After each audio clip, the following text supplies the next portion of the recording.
이 동정녀 마리아와 관계되는 말씀을 앞으로 계속해서 하겠지만요. 오늘은 서론적인 측면에서 말씀을 같이 드리려고 합니다. 예수님의 탄생과 관계돼서 두 여자분이 성경에서 집중적으로 조명되고 있어요. 그 여자분의 첫째 이름은 엘리자벳이에요. 엘리자벳, 우리 엘리자베스 테일러 하면 유명한 영화배우 있지 않습니까? 그 이름과 같은 엘리자벳이에요. 이 엘리자벳이 있고 그 다음에 이제 마리아가 있어요. 이 두 여자분은 성경에 보면은 예수님의 탄생과 직결되는 분들이에요. 근데 이 여자분들은 상당히 은혜를 많이 받은 분들로 우리가 생각하면 되겠어요. 우리 교인들, 특히 여자분들은 이 엘리자벳과 마리아에게 임했었던 그 은혜가 그대로 한 분에게도 예외 없이 임하셨으면 하는 것이 저희 바람이에요. 그러니까 아멘 하시네요. 그렇게 임하시길 바랍니다. 그렇게 임할 거예요.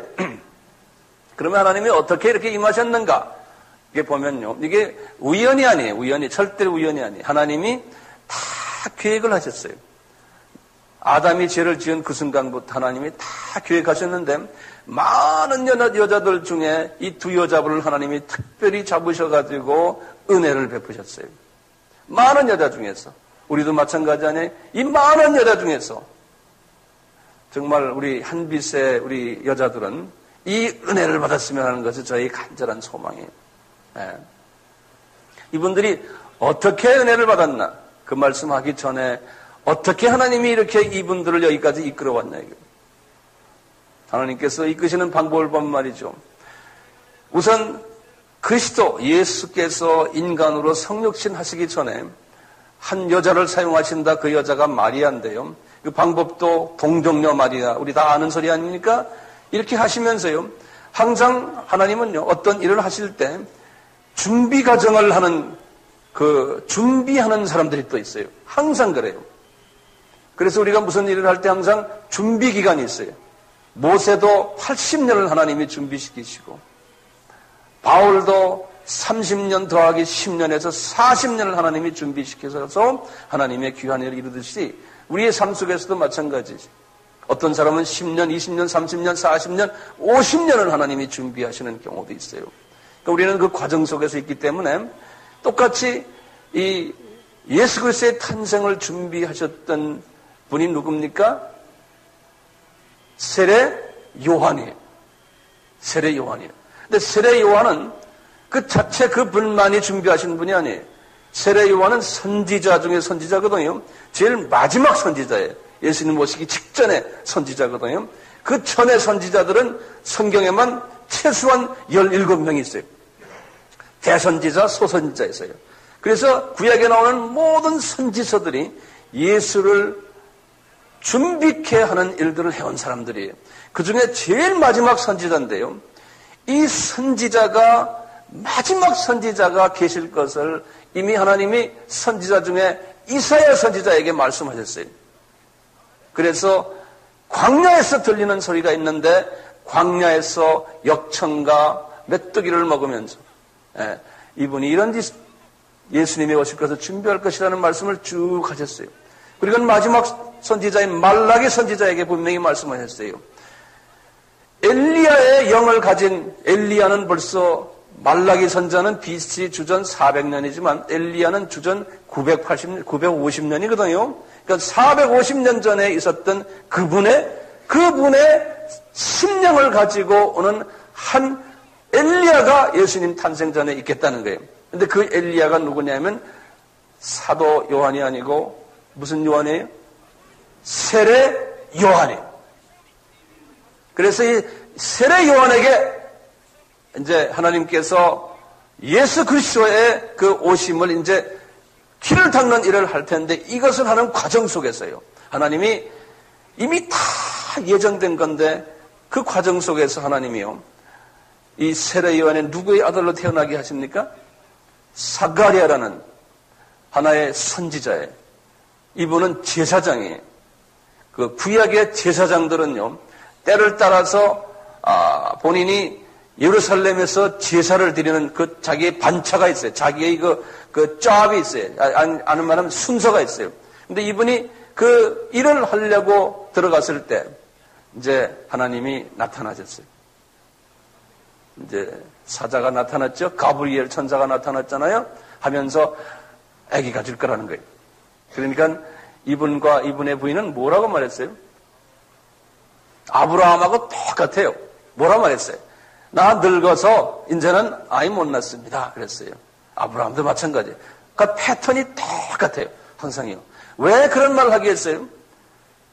하나님이 특별히 이렇게 쓰시는 분들은요, 아예 포기하게 만들어요.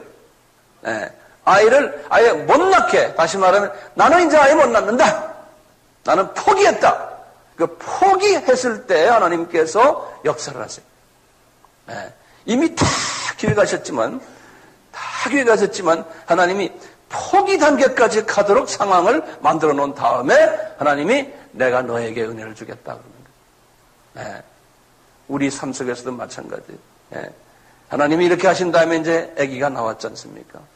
아기가 나왔는데 그 아기가 뭐냐? 우리 누가복음 1장에 보면 그랬어요. 엘리야의 심정을 가진 그 사람이 그 아기가 그런 사람이 될 거라는 거예요. 근데 이러다가 이제 마리아에게 나타났을 때도 마찬가지. 마리아에게 하나님이 나타났을 때도 너는 동정녀로 이제 아이를 가질 것이다. 마리아에게는 이해가 안 되고 우리에게도 이해가 안 되고 많은 신학자들도 지금 와서 이것은 하나의 이야기지, 하나의 신비로운 사람이 만들어 놓은 이야기지 실제가 그렇지 않다라고 보는 분들도 있어요. 그것은 성령님의 조명 없이 없으면 안 돼요. 하나님께서 이미 이사야에게 말씀하시기를 700년 전에 처녀가 잉태하여 아이를 낳겠다고 분명히 말씀하셨거든요. 그리고 여기에 쭉 나오는 오늘 말씀을 쭉 보시면요. 이 35절에 성령이 내게 임하여서 성령이 너에게 능력을 덮어줄 거라는 게, 우리가 성령님의 기름 부으심이 임하신다는 말 항상 기억나시죠? 이 마리아에게 성령님의 기름 부으심이 임하셨던 거예요. 그러니까 이런 기적이 일어났어요. 자, 이 기적은 제가 다시 말씀드리지만 우연히 일어난 것이 아니잖아요. 이것은 계속해서 창세기 3장 15절 여자의 후손 사건부터 시작해서 구약 전체에 흘러가는 내용이 이 마리아를 통해서 이 예수 그리스도가 태어날 것을 계속 말씀하셨던 거예요. 자, 이런 과정 속에서요, 예수님이 태어났는데 이것은 말이죠. 예수님이 태어난 이 사건은 제가 우연이 아니라고 말씀했어요. 자, 그런데요. 왜 하필이면 요셉을 통해서 태어난 것이 아니고 왜 꼭 여자인 마리아를 통해서 태어났다고 말씀하시나 이거예요. 그것은 우리가 이유는 간단해요. 창세기 3장 15절에 여자의 후손으로 하나님의 아들이 내려오시겠다는 거예요. 그 이유를 우리가 분명히 이제 알 필요가 있어요. 왜 그러시는가? 자, 그 이유를 우리가 알기 전에 먼저요. 이런 말씀을 하신 후에 하나님이 이스라엘의 역사 속에서 어떻게 이 말씀을 이루어갔나 이거예요. 상당히 재밌는 부분이 있어요. 그리고 하나님은 대단히 정확하신 분이시구나 하는 것을 다시 한번 볼 필요가 있어요. 그래서 그런 부분을 제가 여러분들과 좀 한번 같이 나누려고 그래요. 하나님이 요셉의 아들로 태어나지 않게 하시고요. 마리아의 아들로 태어나게 하셨는데 이 부분을 구약 속에서 어떻게 하나님이 이루어 나가시나를 한번 잠깐 우리 한번 볼 필요가 있어요. 이 부분은 여러분들 적을 사람은 좀 적어주세요. 하나하나 말씀이기 때문에 이건요 하나하나요. 우선 예수님이 누구의 후손으로 나오셨냐면요. 아브라함의 후손이죠. 근데 아브라함의 후손 중에 이삭의 후손이, 그 다음에 야곱의 후손이에요. 이 순서가 있죠.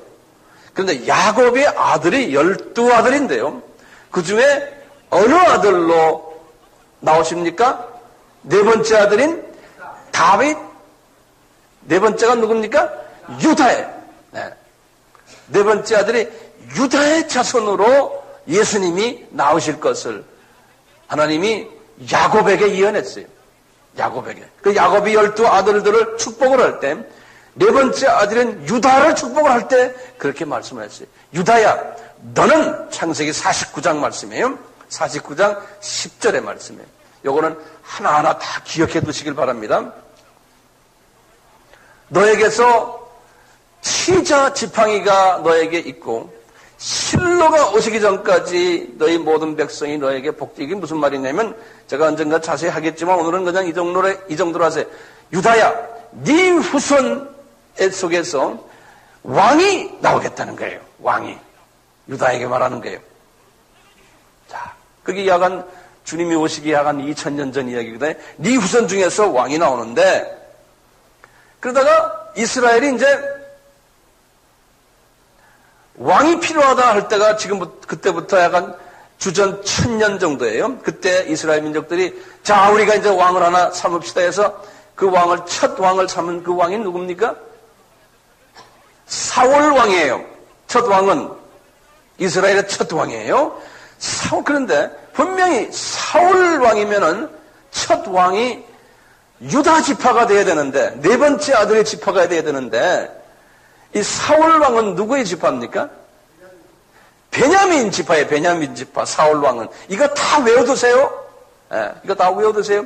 사울 왕은 베냐민 지파예요. 베냐민은 몇째 아들이에요? 제일 막내 아들이 누구예요?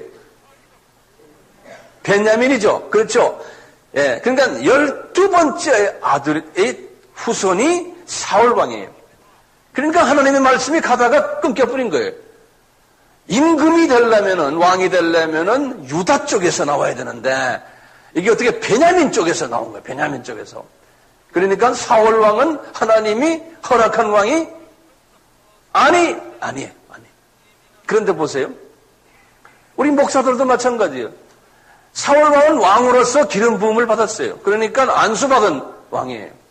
왕권을 하나님이 허락해줬어요. 그렇지만 하나님의 그 뜻 속에서는 하나님이 사용하는 왕이 아니에요. 우리 목사들도 마찬가지예요. 안수받은 장로들도 똑같아요. 안수 집사들도 마찬가지예요. 안수는 받았지만 하나님이 특별히 쓰시는 분이 있고 안 쓰는 분이 있어요. 사울 왕 같은 분이 있고 다윗 왕 같은 분이 있어요. 같은 기름을 부음받았는데도요. 그 두 번째 왕이 누굽니까? 다윗 왕 아닙니까? 지금부터 주전 1000년 전 이야기예요. 이 다윗 왕은 유다 족속이에요. 그러니까 하나님께서 다윗 왕은 정말 유다 족속, 그러니까 야곱에게 예언했던 그 예언이 다윗에 의해서 이제 이루어지기 시작하는 거예요. 자, 그러다가요, 다윗의 14대 후손이 왕 하나 있어요. 다윗에서부터 14대로 내려가요. 그 후손 왕의 이름이 뭐냐면 요시야 왕이라고 해요. 요시야 왕이라고. 이 요시야 왕의 아들이요, 여호야김이라고 그러는데, 이 여호야김이 범죄를 했어요. 그래가지고 하나님이 화가 나셨어요. 그래가지고 너는 그때부터 여기 뭐냐면 예레미야서 22장 30절의 말씀입니다. 하나님이 화가 나셔서 뭐라고 그러시면 이 여호시아야, 다윗 위에 앉아, 그러니까 임금님의 위에 네가 있지만, 네가 지금 임금 다윗의 자손이지만 이 유대 나라를 다스릴 사람이 다시는 네 자손 중에서 나타나지 않겠다는 거예요. 다시 말하면 왕권이 왕쪽 계열이 끊어지겠다는 거예요. 예. 요시야 왕부터 시작해서 그 밑으로요. 그러면 이거 우리가 이제 볼 때요, 아하, 이 요시아서부터 밑으로 쭉 이제 나오는데 이게 이제 마태복음의 족보 내용이에요. 마태복음 1장에서 6절에서 16절에 나오는 족보인데요. 이 마태복음에 보면 쭉 이제 아브라함부터 시작해서 다윗이 쭉 나오다가 다윗에서 솔로몬이 나와요. 다윗의 아들 솔로몬이 나와요. 솔로몬에서부터 르호보암, 아비야 쭉 나와가지고 14대 요시아까지 나오는데요. 요시아 왕의 아들이 그 다음에 여호야김 이렇게 쭉 나오는데요. 그래도 그 나중에 가서 여호야김 시드기야 왕에서 완전히 왕이 끝나는데 지금 이 족보는 누구 족보를 이야기하냐면 마태복음에서는 요셉의 족보를 지금 따지거든요. 요셉은 요시아 왕에서부터요. 이제 성경을 보시면 마태복음 1장에 보시면 여고냐로 내려와요. 여호야김으로 가지 않고, 예. 그래가지고 왕로로 가지 않고 왕이 아닌 쪽의 아들 여고니아예요. 그 다음에 스알디엘 쭉 나오다가 나중에 요셉 나온다고요. 그러니까 마태복음 1장에 예수님의 족보를 쭉 보면요, 요셉의 그 계보를 말했는데 왕족이 아니에요. 왕족이 아니에요. 그러니까 요셉은요, 왕이 아니에요. 왕족이 아니에요, 요셉은. 다윗의 자손은 다윗의 자손이지만 그 다윗의 아들 중에서, 예? 왕권을 이어가는 아들의 라인이 아니라니까요. 그럼 하나님께서 그런 거예요. 아까 말했죠? 요시아 때요. 그 아들 여호야김이 범죄한 것도, 그것도 하나님의 뜻이겠어요, 아니겠어요? 하나님의 다 뜻이에요. 그 사람 잘못하도록 하나님께서 그렇게 다 만들어 놓은 거나 마찬가지예요. 왜 요셉은 왕족으로 안 만들었을까요? 근데 요셉은 예수님의 육신의 아버지로서 우리가 이렇게 표상이 되는데 요셉이 왕족이면 안 돼요. 누가 왕족이 돼야 돼요? 예수님이 왕중의 왕이기 때문에. 지금 요셉의 몸에서 나오는 게 아니거든요, 예수님이요. 예수님이 누구의 몸에서 나와요? 마리아의 몸에서 나오니까 마리아 쪽이 왕족으로 돼야 돼요. 마리아 쪽이. 그래서 하나님께서는 이 누가복음에 나오는 이 족보는요, 마리아 쪽을 겨냥을 해서 누가복음의 족보를 설명해 주셨어요. 마리아 쪽을 해서요. 그래서 쭉 보면요, 이 마리아 쪽에 보면은 나중에 보면 그것이 왕족으로서 우리가 될 수 있음을 보게 돼요. 그런데 재밌는 게요, 하나님은 어떻게 여자가 대를 이을 수 있냐 이거예요. 왕족이면 남자가 이어야 되는데 여자가 대를 이을 수 없잖아요. 북의 사회에서요. 그래서 하나님은 이미 이 여자가 대를 이을 수 있도록요, 모세 때 하나님이 율법을 바꿔줬어요. 모세 때. 다시 말하면 모세는 다윗에서 500년 전에 그잖아요. 이미 하나님이 율법을 바꿨어요. 한번 제가 말씀해 드릴게요. 민수기 27장 8절에 보시면 이런 게 있어요. 너는 모세에게 말씀하세요. 이스라엘 자손에게 고하여 이르기를, 사람이 죽고 아들이 없거든 그 기업을 그 딸에게 돌려라는 거예요. 딸에게. 그러니까 이제 저희 우리 같으면 이제 여자가 상속권을 가지는 거예요. 이것을 이미 모세 율법에다가 하나님이 가르쳐 준 거예요. 이것을 할 때, 이 이유는 뭔가 다 그리스도와 연결되어 있어요. 이 마리아와 연결되어 있어요. 왕권을 마리아가 받은 거거든요. 그래서 마리아를 통해서 아들 예수에게 왕권이 넘어가도록 하기 위해서 그래요. 이렇게 말씀하시면서요, 나중에 마리아에게 성령님이 임하셔가지고 마리아를 통해서 예수님이 나오는 장면을 우리가 보게 돼요. 그럼 우리가 누가복음의 이 족보를 잠깐 한번 보면요, 이 마리아는 어떻게 나오냐면요, 누가복음에서 아브라함의 쭉 본래는 누가복음은 예수님의 인성을 이야기하기 때문에 아담부터 족보를 이야기를 해요. 마태복음은 아브라함부터 이야기하지만요. 자, 이러다가 똑같은 다윗의 자녀인데 다윗의 아들 솔로몬이 아니고 나단이라는 아들이 있어요. 그 나단이라는 아들을 통해서 그 밑으로 해서 마리아가 나와요. 같은 다윗의 자손인데 누구라고 그랬어요? 나단이라고 그럽니다. 외우세요. 듣기만 하시면 저 천연 신이 안 나요. 야, 내가 그거 한번 들었다가니 남에게 이걸 가르칠 줄 알아야 되거든요. 그래서 외우셔야 됩니다. 예. 솔로몬은 어떤 누구의 조상이라고요?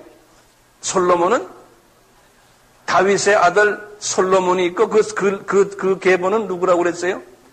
예수님이 아니라고 그랬잖아요, 제가요. 유다가 아니죠. 마태복음 1장의 족보입니다.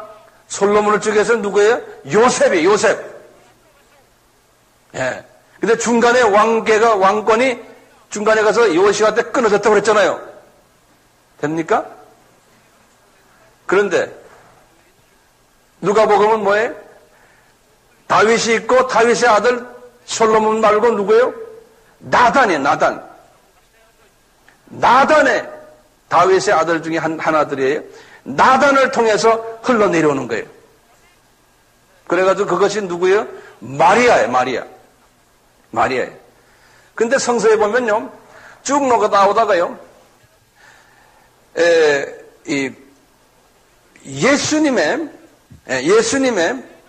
예수님의 아버지를 마태복음에서는 제일 먼저 요셉 그리고 예수 이렇게 했거든요. 마태복음에는. 근데 요셉 라인이에요. 그런데 누가복음에는 쭉 나오다가요, 요셉 그리고 예수님 이렇게 안 하고 엘리 또는 헬리 그래요. 헬리 그리고 예수님 이렇게 했어요.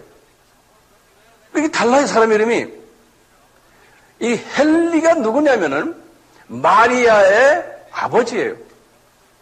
마리아의 아버지가 헬리예요. 그래서요, 대릴사회 같은 거죠. 헬리 그래 놓고는 헬리 다음에 마리아 해야 되는데 헬리 다음에 성경에는 누가 보면 뭐냐면 헬리 다음에 요셉 그랬어요. 근데 요셉의 장인 이름이 나오고 그 다음에 사위 이름이 나왔어요. 그게 누가 보면 그랬어요. 그런데 마태복음 어떻게 해요?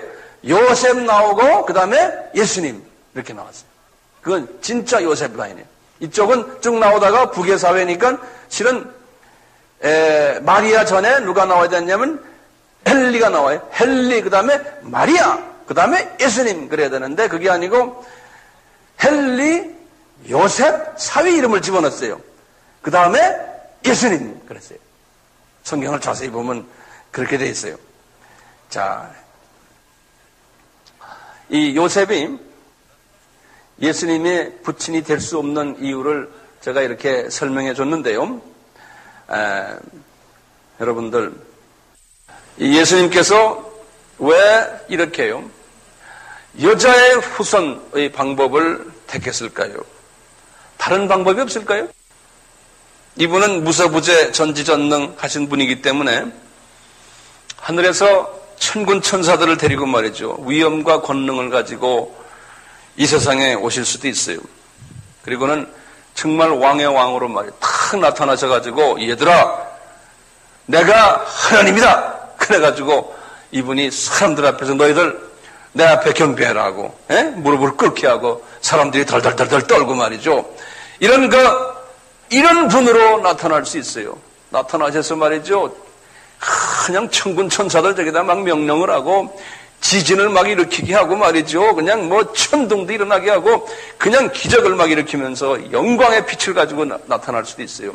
근데 이분이 이렇게 하지를 않으셨어요. 왜 그랬을까요? 왜 이분이 이런 방법을 안 하시고 여자의 후손으로 이렇게 나오셔가지고 왜 이렇게 이분이 고통을 당하시면서 왜 그러셨을까요? 하나님이 왜 그런 방법을 쓰실까요? 이분은 네? 그렇죠. 제가 가끔 말씀드리잖아요. 예수님의 성육신이 다시 말하면요. 인간화가 되셔야만 돼요. 안 그러면 하나님이 인간의 차원과 같은 차원으로 내려오지 않으시면 하나님이 그 인간들과 대화를 할 수가 없어요.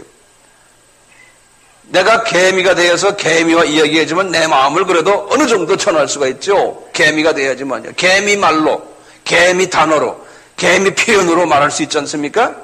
근데 내가 여기 서서 확성기를 가지고 우리 식으로 지금 개미야 내가 널 사랑한다. 내가 너를 살리려고 내가 지금 준비하고 있다면 개미가 못 알아듣잖아요. 이게 단어가 다르고 말이 다르고 문화가 다르고 이해력이 다르거든요. 그러니까 하나님이 우리에게 똑같아요. 스스로가 차원을 낮춰가지고 완전히 사람이 되는데 우리처럼 어머니의 몸에서 진짜 육의 아버지가 있어서 이렇게 나오면은 이것은 하나님이 아니잖아요. 왜냐하면 인간의 피를 가지고 있다는 것은 인간의 죄를 그대로 가지고 오시기 때문에 안 되는 거예요. 그러니까 사람은 사람이 되어야 되겠는데 사람이 될 수 있는 최대의 방법이 뭐냐? 아담에게 하나님이 가르쳐준 것이 여자의 후손으로밖에 내려오는 길이 없다는 거예요. 다시 말하면 여자의 자궁을 사용해서 10개월 동안 딱 계시는데 그 안에 이제 생겼을 때 성령님이 기름 부음이 임하셔서 이분에게 이렇게 내려오셔서 10개월 동안 그대로 사람의 모습으로 그대로 나왔다가 완전한 사람으로 되셔가지고 이렇게 나타났는데 천연 마리아의 피를 받지 않은 분이세요. 예. 요셉은 말할 것도 없고요.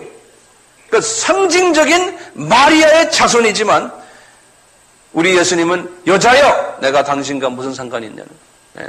그냥 사람이 되기 위해서 사람을 잠깐 빌리신 것뿐이에요. 그러니까 이런 하나님의 그 성육신의 방법을 이번 크리스마스를 우리가 생각하면서 좀 묵상할 필요가 있어서 제가 이 말씀을 아침에 전하는 거예요.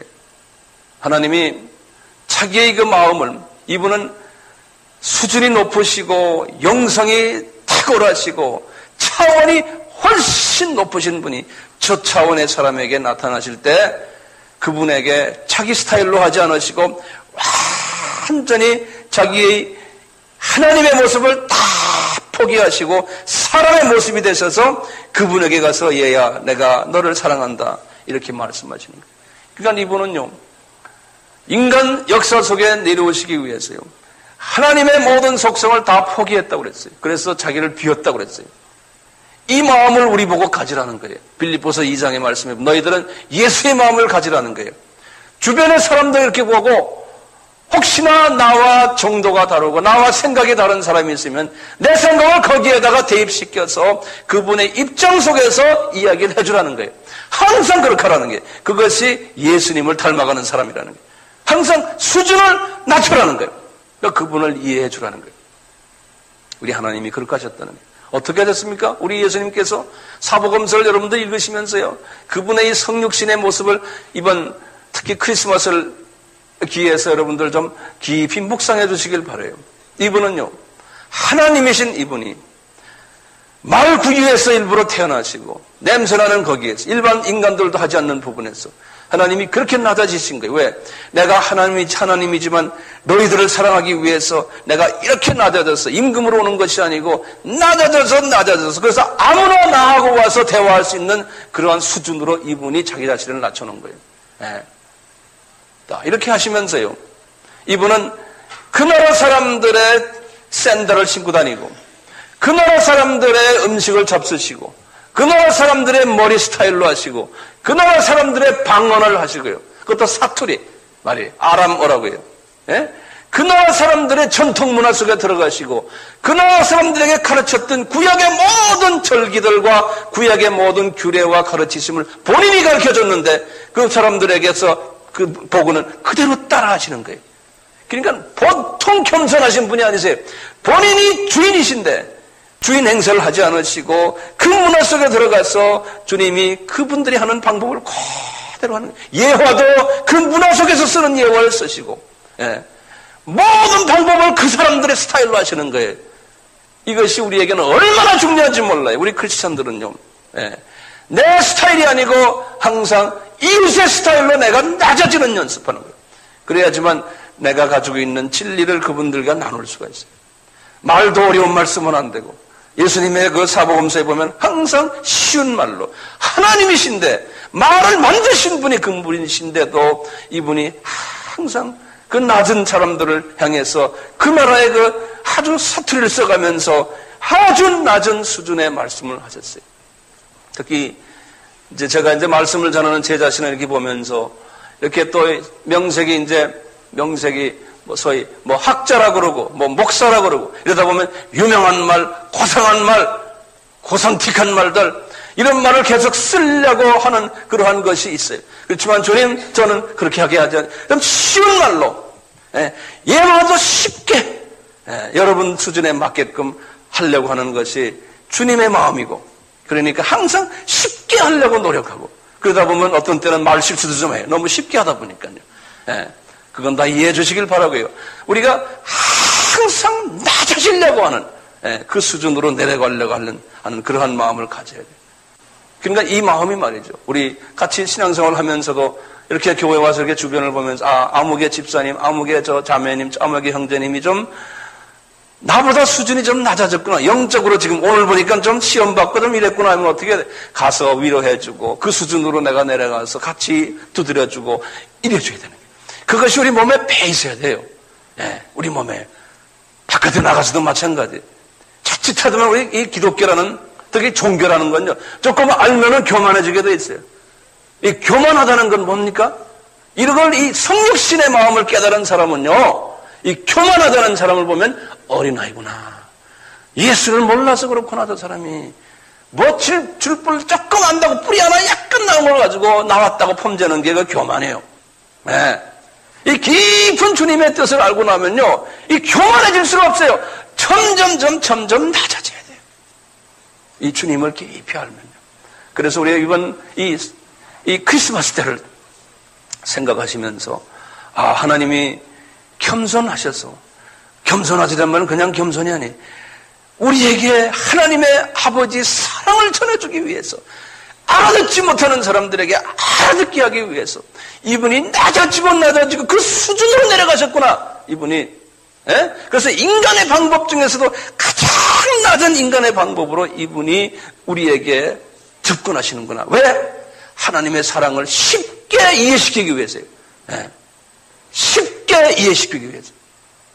그러니까 우리도 마찬가지예요. 항상요. 낮아지는 연습. 그런데 인간은 정반대예요. 이 기독교가요. 역사 속에서 보면요. 점점 높아지는 거예요. 그래서 쉬운 것이 아니고요. 말도 어렵고요. 뭐 미사를 드리고 예배를 드리고 할 때 말도 알아듣지 못하는 말로 그냥 줄줄줄줄 하고요. 앉아있는 사람한테 다 졸고 앉아있어요. 무슨 소린지를 몰라요. 무슨 소린지를. 그것을 종교로 생각하고요. 그것을 신앙으로 생각하는 거예요. 그래야지만 경건하다고 하는 게. 경건은 낮아지는 게 경건이에요. 우리 주님은 이런 낮아지는 일을 쫙 하시면 역사 속에서요. 마리아에게도 하나님이 미리 다 준비하신 것을 그냥 이렇게 이루셨구나. 구약의 지금 여러 가지 그 역사적인 사건을 보면서 이 일을 이루시기 위해서 하나님이 쫙 이루셨구나. 앞으로도 계속 이루실 것을 보는 거예요. 과거 2000년 동안 기독교 역사 속에서 주님이 아브라함에게 약속하셨던, 주님이 또 말씀하셨던 이 복음이 땅끝까지 가는 것에 대해서 주님께서 너희들 그렇게 해라 한 것을 지금 다 이루고 계세요. 내가 하든 안 하든 관계없어요. 하나님은 다 이루세요. 아주 예정론적인 측면인데요.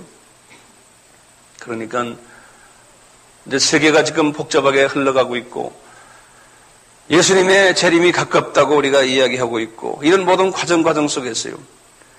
어쩌다가 내가 지금 이 21세기에 크리스찬으로 살고 있으면서 이 한빛교회에 하나님이 보내시고 이것도 우연이에요? 우연이 아니에요. 이건 우연이 아니에요. 하나님이 나의 삶 속에서 어떤 일을 이루시기 위해서 미리 다 예정하셨던 것을 이루시기 위해서 하나님이 나를 여기까지 보내셨구나. 앞으로도 또 그렇게 하실 것이다. 그런데 지금 내 자신을 딱 들여다보면 갈등이 많고 미움이 있고 마음에 평강이 없고 그냥 이 안에서 지금 그냥 이 불이 나는 이러한 상황도 있을 수가 있고 불안한 사람도 있고 어디가 확실치 않은 그러한 상황 속에서 하루하루 사는 그러한 불안한 속에서도 살고 있고 이게 모든 게 이렇잖아요. 여러분들 이 자체도 하나님이 나를 이런 상황 속에 집어넣고 지금 용광로 속에 집어넣어서 나를 지금 이렇게 막 흔들어 놓으시는구나. 나를 지금 훈련시키시는구나. 이것도 하나의 과정이구나. 하나님이 나를 다 이렇게 하시는구나. 그러니까 무슨 일이 있어도 범사에 뭐라고 그랬어요? 감사하라. 왜냐하면 내가 너의 삶 속에서 이러한 일을 어떤 때는 주고 어떤 때는 높이고 낮추고 이러면서 내가 너를 데려가면서 너를 향해서 어떤 내가 뜻을 이루기를 원한다. 그 뜻을 우리가 크게 보는 거예요. 그럴 때 지금 당하고 있는 내 이것이 하나의 삶 속에서의 과정이구나. 주님 감사합니다. 이 과정을 내가 빨리 끝나게 해주시고 너를 한번 좀 독수리처럼 좀 한번 날개 위에 올라타게 해주세요. 그러니까 다시 말하면요. 거시적인 눈으로 보는 거예요. 우리가 이 마리아의 사건도 거시적인 눈으로 볼 때 이미 4000년 전에 여자의 후손으로 일어날 것을 아담에게 말씀하셨던 것을 이루는 것뿐이거든요. 예. 거시적인 눈을 볼 때. 지금 오늘날도 거시적인 눈으로 보는 사람이 많지가 않아요. 그러다가도 미시적인 눈으로 딱 보니까 마리아가 어땠어요? 아이고, 내가 아직 남자도 모르는 여자인데 어떻게 이분이 이런 걱정을 하는 거예요. 이 미시적인 눈을 볼 때요. 예? 그러니까 우리는 미시적인 눈으로 볼 줄 알아야 돼요. 그렇지만 거기에 머물러 있으면 안 되는 거예요. 그러면서 성령님이 기름 부으심이 막 이분에게 임했을 때 거시적인 눈으로 이분이 보게 된 거예요. 자기의 이 사건이 이게 보통 일이 아니었구나. 그러면서 이분이 저희 그 다음에 나오는 마리아의 찬양이 있어요. 마리아의 찬양을 들여다보면 말이죠. 기가 막힌 거예요. 이분이 어떤 거시적인 눈으로 봤냐면 아무것도 모르는 여자인데 성령님이 그에게 기름 부으니까 거시적인 눈을 뜨면서 뭐냐면 아버지 예수님 예컨대 여호와여 하시면서 하시는 말씀이 2000년 전에 아브라함에게 약속했던 그 약속, 다시 말하면 뭐냐면요, 내가 너에게 복 주고 그 다음에 너를 통해서 모든 이방이 복을 받을 것이라는 그 말씀이 내 속에 있는 여 아기를 통해서 이루어지는군요. 이 거시적인 눈을 본 거예요. 다시 말하면 이 어린아이를 통해서 세계 복음화가 되겠구나. 하나님의 사랑이 만방에 퍼지겠구나. 그리고 거기에 하나님의 자녀들이 일어날 것을 본 거예요. 마리아의 찬양을 보면 그 내용이 들어있어요. 네. 이 여자가 그것을 딱 보고는 그때부터 나는 복받은 여자다. 그러듯이 우리도 마찬가지예요. 마리아만이 아니에요. 우리 삶 속에서요, 계속해서 문제를 주고 그 문제를 가지고 문제를 미시적인 눈으로 보지만 그것을 거시적인 눈으로 보시고자 하나님 아버지, 나를 통해서 하시는 하나님 아버지 그 계획을 내가 밝히 볼 수 있도록 성령님이여 기름 부어주세요. 예? 그 어떤 분은 그렇지, 나는 여기 뭐 와서 아무것도 모르고요, 나는 이제 겨우 신앙생활 하는데 걱정하지 마세요. 하나님이 사용하세요. 예. 이번 성탄절을 맞이해서 이 거시적인 눈을 뜨는 연습을 하시고 미시적인 눈을 뜨는 연습을 하시고, 이것이 줌 렌즈가 말이죠, 이렇게 쫙 미시적으로 현미경으로 보는 연습하다가 쫙 또 올리고 하는 이 연습을 잘하는 사람은 우리 속에 뭐가 있냐면 평강이 있어요. 어떤 사물을 딱 보고는 사물의 어려움을 보고 그 어려움 속에서 내가 마음이 빼앗기지 않아요. 예, 평강이 있어요. 그 미시적인 측면에 지금 일어나는 모든 사건들을 보고 걱정하다가도 주님 하고 점프를 팍 해버리는 거예요. 그러니까 예컨대 이 사건이 나에게 큰 나중에 도움이 될 거다. 주님 감사합니다. 쫙 독수리 날개 타듯이 올라가는 거예요. 올라가서는 어떻게 합니까? 앞으로 하나님이 나를 쓰실 것을, 나의 아들을 쓰실 것을, 내 딸을 쓰실 것을, 우리 가정을 쓰실 것을 이 믿음의 눈으로 한번 보시는 거예요. 예? 그 보는 연습을 우리가 할 필요가 있는 거예요. 지금 내 남편이 날 속삭이고 내 아들이 날 속삭이고 주여, 그렇지만 내 남편, 내 아들, 내 딸이 하나님이 이렇게 쓰실 것을 나는 믿습니다 하고, 그 믿습니다 하고 눈을 믿습니다 하고 밑을 딱 보시 마시고 믿습니다 하고는 위로 쫙 올려다보는 거죠. 그러면 평강이 쫙 흘러내려요. 평강이. 이 평강을 이번 성탄절을 기해서 꼭 가지시길 바랍니다. 그래서 이 성탄절과 관계되는 사복음서의 내용을 집에서 자꾸 읽으세요. 읽으시고 이 평강을 가져야 돼요. 우리 하나님의 자녀들은 평강이 없으면 그거는 하나님의 자녀의 구실을 못해요. 항상 평강 가지시고, 그리고 모든 사람과 화평케 하는 일을 하시고, 모든 사람과 화평한 사람은 겸손한 사람이에요. 특히 부부간에 화평하시고 자녀들과의 관계에 화평하시고, 그렇게 하실래요? 안 하실래요? 특히 이번에 한 2주 남은 우리 성탄절 때 이 말씀으로 우리가 좀 무장을 했으면 좋겠어요. 하겠습니다. 할렐루야. 어떻게 가장 나이 많으신 분이 하겠습니다. 예? 그 겸손의 표시. 좀 젊은 사람들 한번 해봅시다. 하겠습니다. 예. 우리 찬양팀 한번 나오세요. 그리고 한번 우리 찬양으로 한번 주님께 찬양을 드리고, 우리 성탄절에 예수 그리스도의 이 역사의 주인이 되시고 거시적인 측면으로 쭉 구약 속에서 마리아와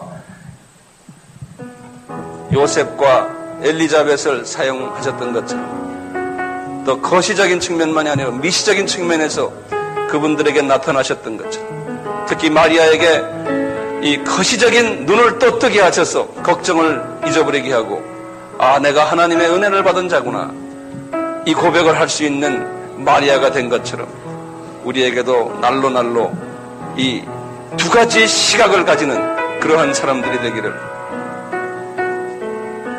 이 찬양 속에서 우리 다시 한번 확인합시다. 그리고 성령님의 기름 부으심이 나에게 지금 오시게 하세요. 그래서 날로 이 자리에서만 아니고 그 기름 부으심이 나에게 지금 임하실 때 나의 시각이 변하는, 시각이 미시적인 시각에서 거시적인 시각으로 변하는 그 역사가 기름 부으심이 임하실 때 마리아에게 임했던 것처럼 그 성령님이 임하시면 나에게 그 뷰가, 그 시각이 점점 편해지는 역사가 일어나요. 자기도 모르게 그 시각이 점점 커지게 되는 거예요. 어머니시여, 어머니가 커지면요 자녀들이 자기도 모르게 다 커져요. 어머니시여, 어머니가 얼마나 중요한지 아세요? 어머니가 그런 시각을 가지셔야 돼요. 문제들 가지고 집안에서 신경질 내고 소리 지르고 왜 이러냐 이러지 마시고 어떤 문제가 있어도 그냥 하하하 웃어주시고 그럴 수 있다. 하나님이 은혜를 주시기 위해서 이런 문제를 우리에게 주신다고 하하하 웃는 엄마가 돼야 돼. 남편 바가지 긁지 마시고 당신 잘한다. 여자가 좀 통이 큰 여자가 되길 바라요. 아멘. 찬양을 합시다.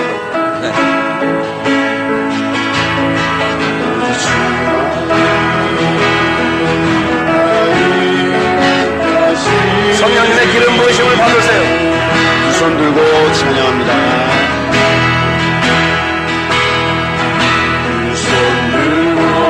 두 손 드세요. 예수님 여기 계세요. 다시 오실라.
이해하는 마음 주시옵소서.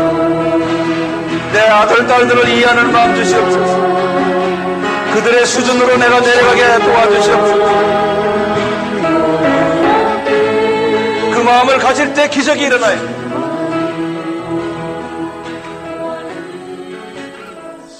내 시어머니, 시아버지를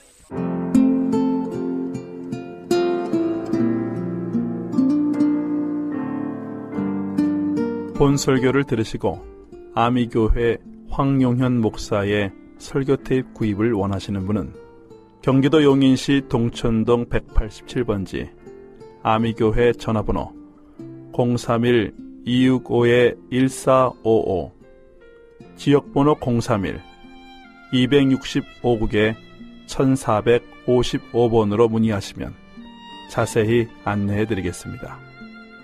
그리스도의 사랑 안에서 항상 승리하시길 바랍니다.